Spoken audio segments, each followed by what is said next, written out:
नमस्ते मेरे प्यारे प्यारे बच्चों, कैसे हैं आप सब। उम्मीद करती हूँ बच्चों आप सब अच्छे होंगे। तो ये देखिए बच्चों, आज का जो हमारा वीडियो है वो है 4th क्लास के स्टूडेंट्स के लिए। ठीक है, यहाँ पर आप अपनी क्लास के साथ मेंशन कीजिए अपना सेक्शन, यहाँ पर लिखिए अपना नाम और यहाँ पर अपनी टीचर का नाम। ठीक है, तो ये देखिए आज की जो हमारी वर्कशीट है वो है मैथ्स की वर्कशीट और ये वर्कशीट नंबर है 124। बच्चों ये आपकी 4 तारीख की वर्कशीट है। तो चलिए बच्चों, हम अपना आज का ये वीडियो शुरू कर लेते हैं। बच्चों, क्या आप जानते हैं 4 दिसंबर का दिन प्रतिवर्ष भारतीय नौसेना दिवस के रूप में मनाया जाता है। 1971 के भारत पाकिस्तान युद्ध में भारतीय नौसेना की जीत के जश्न के रूप में भारतीय नौसेना दिवस मनाया जाता है। इस दिन नौसेना के उन जवानों को याद किया जाता है जो युद्ध में शहीद हुए थे।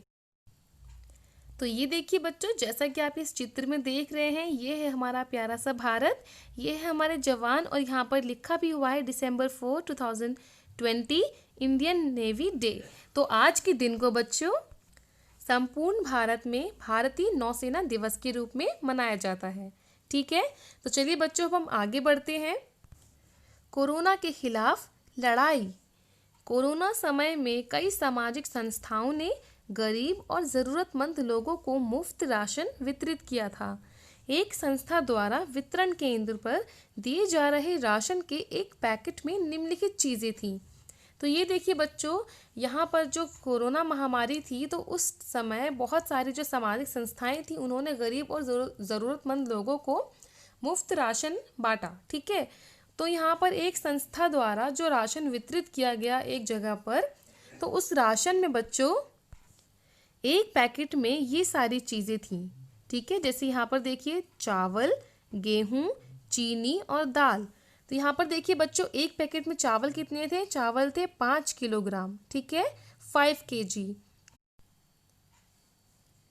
अब यहाँ देखिए, यहाँ पर गेहूँ कितना था बच्चों? गेहूँ था 10 किलोग्राम, 10 kg। ठीक है, फिर चीनी देखिए, चीनी थी 3 किलोग्राम, 3 kg। और दाल थी 2 किलोग्राम, 2 kg। ठीक है बच्चों, ये एक पैकेट में राशन था। ठीक है, ये एक पैकेट का राशन है कि एक व्यक्ति को इतना राशन दिया जा रहा था। तो अब बच्चों आप इस तालिका को देखकर बताइए कि राशन पैकेट में किस वस्तु का वजन सबसे अधिक है। तो यहाँ देखिए बच्चों, ये जो राशन का पूरा एक पैकेट है, इसमें सबसे ज़्यादा वजन किस वस्तु का है? जैसे हमको यहाँ पर दिख भी रहा है, यहाँ पर लिखा है 10 किलोग्राम। ठीक है, तो यहाँ पर है गेहूँ। सबसे ज़्यादा राशन के पैकेट में जिस चीज़ का वजन था वो था गेहूँ, जो था 10 किलोग्राम। ठीक है, पहले प्रश्न का उत्तर हो गया बच्चों गेहूँ 10 किलोग्राम। चलिए दूसरा प्रश्न देखते हैं। राशन पैकेट में किस वस्तु का वजन सबसे कम है? तो यहाँ पर देखिए किस वस्तु का वजन सबसे कम है, यहाँ पर लिखा है 2 किलोग्राम। ये है दाल, तो यहाँ पर सबसे कम वजन है 2 किलोग्राम जो है दालों का। ठीक है, तो इसका उत्तर हो जाएगा 2 किलोग्राम जो है दालें। इसके बाद यहाँ पर है, क्या चावल का वजन चीनी के वजन से अधिक है? तो यहाँ पर देखिए चावल का वजन कितना है? चावल का वजन है 5 किलोग्राम और चीनी का वजन कितना है? चीनी का वजन है 3 किलोग्राम। तो जाहिर सी बात है चावल का वजन चीनी के वजन से ज़्यादा है। ठीक है, तो यहाँ पर क्या आएगा? यहाँ पर पूछा है क्या चावल का वजन चीनी के वजन से अधिक है, तो यहाँ पर उत्तर आ जाएगा हाँ। तो यहाँ पर आप लिखिए हाँ। अब उसके बाद देखिए बच्चों, राशन के एक पैकेट का कुल वजन क्या होगा? तो यहाँ पर ये है पूरा राशन का एक पैकेट, जिसमें है 5 किलो चावल, 10 किलो गेहूँ, 3 किलो चीनी और 2 किलो दाल। जब हम इसका पूरा वजन जमा कर लेंगे, इसको जोड़ लेंगे, तो ये कितना हो जाएगा? ये हो जाएगा बच्चों 20 किलोग्राम।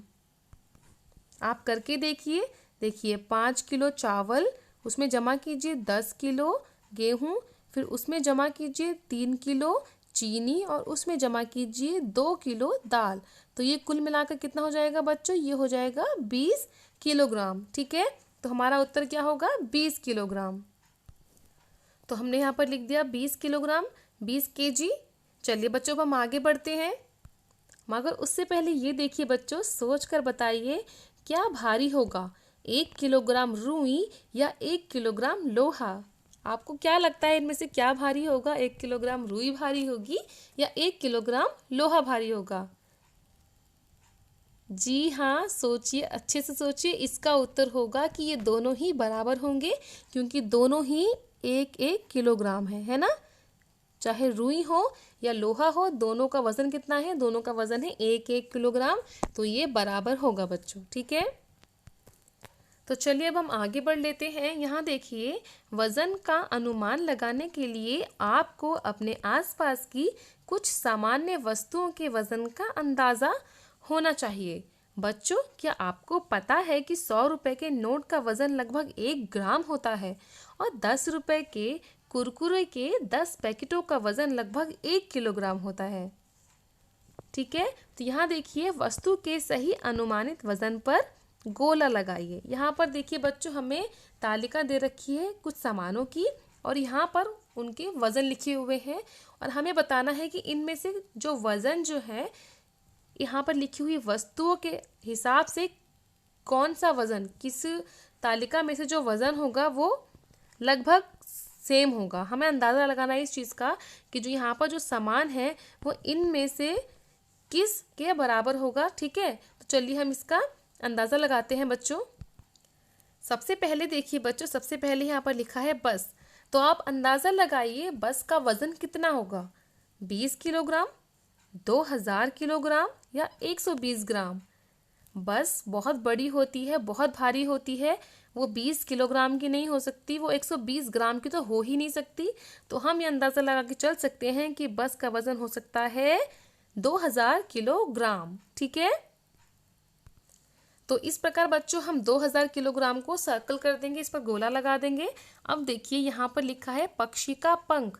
तो आप बताइए पक्षी का पंख कितना भारी हो सकता है? एक पक्षी का पंख कितना भारी होगा? 1 किलोग्राम, 1 ग्राम या 150 ग्राम? जैसे हमने ऊपर भी पढ़ा था, जो 10 रुपए का एक नोट होता है उसका वजन कितना होता है? लगभग 1 ग्राम होता है। ठीक है, तो पक्षी का जो पंख है वो भी इससे ज़्यादा नहीं होगा, उसका भी वजन होगा लगभग 1 ग्राम के आसपास। 150 ग्राम नहीं होगा, 1 किलोग्राम तो कभी नहीं होगा, तो यहाँ होगा 1 ग्राम। ठीक है, तो इस पर आप गोला लगाइए। तो यहाँ हमने 1 ग्राम पर गोला लगा दिया बच्चों। अब तीसरा देखिए, यहाँ पर लिखा है फुटबॉल। तो आप यहाँ पर देखिए फुटबॉल का कितना वजन होगा? 5 किलोग्राम, 50 किलोग्राम या 550 ग्राम? 5 किलोग्राम बहुत भारी है, 50 किलोग्राम तो बहुत ही ज़्यादा भारी है। एक फुटबॉल का वजन इतना हो नहीं सकता, वरना वो अपनी जगह से हिलेगी ही नहीं, है ना। तो फुटबॉल का वजन कितना हो सकता है? यहाँ पर देखिए, यहाँ पर लिखा है 550 ग्राम।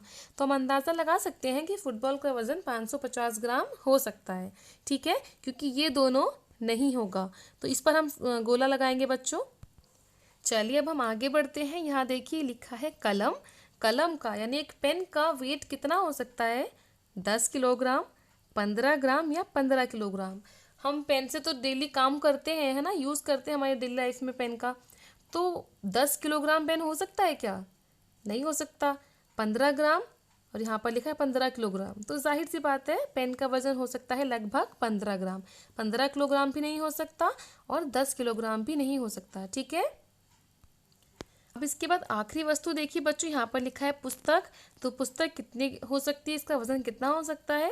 10 ग्राम, 10 किलोग्राम या 300 ग्राम? तो हमारे अंदाजे से पुस्तक का वजन हो सकता है 300 ग्राम, है ना। 300 ग्राम तो हो सकता है पुस्तक का वजन। 10 ग्राम बहुत कम हो जाएगा और 10 किलोग्राम बहुत ज़्यादा है। 300 ग्राम एक पुस्तक का वजन हो सकता है। ठीक है, लगभग 1 पाव से ज़्यादा। तो चलिए हम इस पर मान लेते हैं 300 ग्राम को हम लगाते हैं गोला। तो इस तरीके से बच्चों हमने इन सबको अपने अंदाजे से गोला लगा दिया है। तो यहाँ देखिए बच्चों, इसके साथ हमारा आज का वीडियो भी कंप्लीट होता है। उम्मीद करती हूँ आपको ये वीडियो समझ आया होगा। अगर आपको मेरा ये वीडियो अच्छा लगा है तो मेरे वीडियो को लाइक कीजिए, इसको ज़्यादा से ज़्यादा शेयर कीजिए बच्चों। और अगर आपने अभी तक मेरे चैनल को सब्सक्राइब नहीं किया है तो मेरे चैनल को सब्सक्राइब भी ज़रूर कर दें। चलिए जल्द ही मिलूंगी आपसे एक नए वीडियो के साथ। तब तक पढ़ते रहें, बढ़ते रहें। Thanks for watching. Bye bye.